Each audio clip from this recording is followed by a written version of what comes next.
आया हम लोग पूर्व संध्या पे रखे। तो सही बताऊं तो मैं अनिल चमड़िया सर को और रिंकू भाई से मेरी एक बार फ़ोन पे बात की, मैं उनको सुनना चाहता था। और हम लोगों को जिस समय जो अवसर मिला है यूजीसी के रूप में, ये बहुत बड़ा प्लेटफॉर्म मिला है।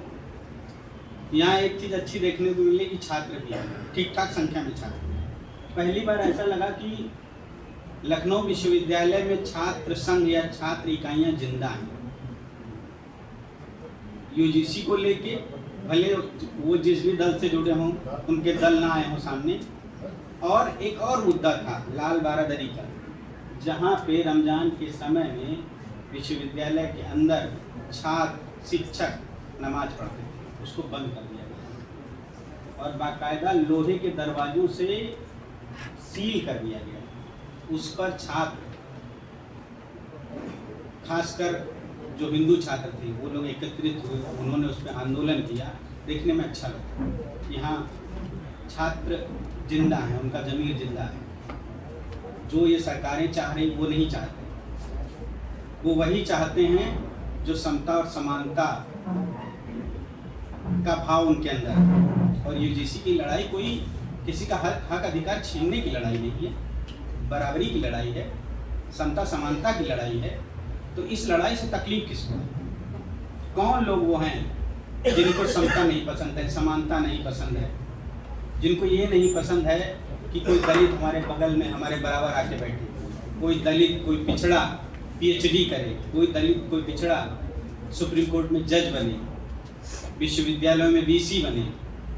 कौन लोग हैं, किनको तकलीफ है? और सबसे बड़ी बात देखिए, एक कमेटी बनने की बात हुई और ऐसे लोग एक झुंड बना के सड़कों पे आ गए। उनको मेन स्ट्रीम की मीडिया, जिसको आपने कहा कंपनी, उन्होंने ऐसे दिखाना शुरू किया। और कई बड़े नेताओं के नाम, सवर्ण नेताओं के नाम जो खुल के सामने आ गए कि फला फला लोग यूजीसी का विरोध कर रहे हैं और हम इनका समर्थन कर रहे हैं। लेकिन अफसोस इस बात का है कि ओबीसी और दलित के कितने नेता हैं, कितने लोग आए जो इसको समर्थन किए, इसका विरोध किए? कोई नहीं है। क्यों नहीं है मालूम? क्योंकि हम अपने नेता से सवाल नहीं करते। हम इंतजार कर रहे हैं, चुनाव करीब आ गया, हमको बोलना नहीं तो गड़बड़ हो जाएगा।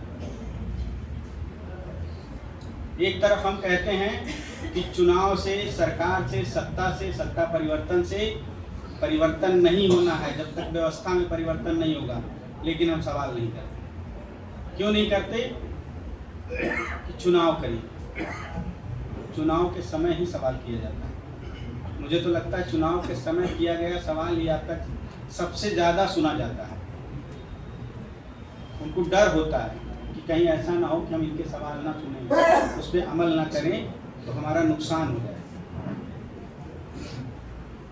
और बहुत लिमिटेड समय है, मेरे ख्याल से 5 बजे तक का ही समय है। मैं एक बात कहूँगा कि सभी लोग कह रहे हैं कि 90 के बाद ये हुआ, फिर 2000, अभी 2026 चल रहा है। इसके लिए मैं उस समय के जो नेता थे जिन्होंने आंदोलन किया, मैं उनको भी जिम्मेदार मानता हूँ। और आज अगर होगा, मेरी आने वाली जनरेशन कुछ नहीं कर पाएगी तो उसके लिए मैं जिम्मेदार हूँ। क्योंकि जो जन जागरण शुरू हुआ था वो सत्ता पाने के बाद बंद हो गया। लोग अपनी अपनी पीढ़ियों को सेट करने में लग गए। आज कुछ हो रहा है कहीं नहीं। हम लोग बैठे, इतने लोग बैठे हैं, इसमें से कितने लोग हैं कि जिनके घरों में देवी देवताओं के अलावा बहुजन महापुरुषों की फोटो लगी है, उनके बारे में कुछ लिखा है, उनके बारे में किताबें हैं। कोई बड़ा काम तो है नहीं। 100 रुपए की तस्वीर आप खरीद सकते हैं। अपने समाज के महापुरुषों की 50 तो तस्वीर लगा दीजिए। बच्चों से ज़्यादा प्रश्न करने वाला कोई नहीं होता है। उनके बहुत सवाल होते हैं, जो चीज़ देखते हैं उसका सवाल करते हैं। तो तस्वीर लगा के तो देखिए, अपने बच्चों से को मौका तो दीजिए पूछने के लिए। वो गणेश के बारे में तो पूछ लेते हैं, शंकर और दुर्गा के बारे में तो पूछ लेते हैं। अम्बेडकर, बीपी मंडल, पेरियार, ललित, रामास्वामी नायकर के बारे में पूछने का मौका आपने दिया, तो फिर आप दोषी कैसे उनको कह रहे हैं? दोषी तो आप हैं, हम हैं। तो हमें परिवर्तन अपने में करना होगा। और वो व्यवस्था देनी होगी, तब जाके लड़ाई मजबूत होगी, तब वो अपने हक अधिकार जानेंगे ना। हम शुरू से बताएं, हम क्यों इंतजार करते हैं कि वो स्टेट यूनिवर्सिटी या केंद्रीय विश्वविद्यालय में जाएंगे तब ये सवाल जान पाएंगे? हमने मौका नहीं दिया, हमने उनको बताया नहीं। अगर हम जो जान रहे हैं उसको साझा हम अपने घरों में नहीं कर रहे, अपने समाज में नहीं कर रहे, तो दोषी कौन है? आप जिनसे लड़ाई लड़ रहे हैं वो बचपन से बता रहे हैं कि तुम्हारा दुश्मन कौन है, तुम्हारी लड़ाई क्या है, तुम्हारा हक अधिकार क्या है, तुमको किसको रोकना है, किसको कहाँ पहुँचने नहीं देना है, और आप अपने अधिकार ही नहीं बता पा रहे। तो मैं इतना ही कह के अपनी बात खत्म करूंगा कि गुजारिश है कि अपने महापुरुषों को अपने घरों में जगह दीजिए। राजू भाई एक बात, एक मिनट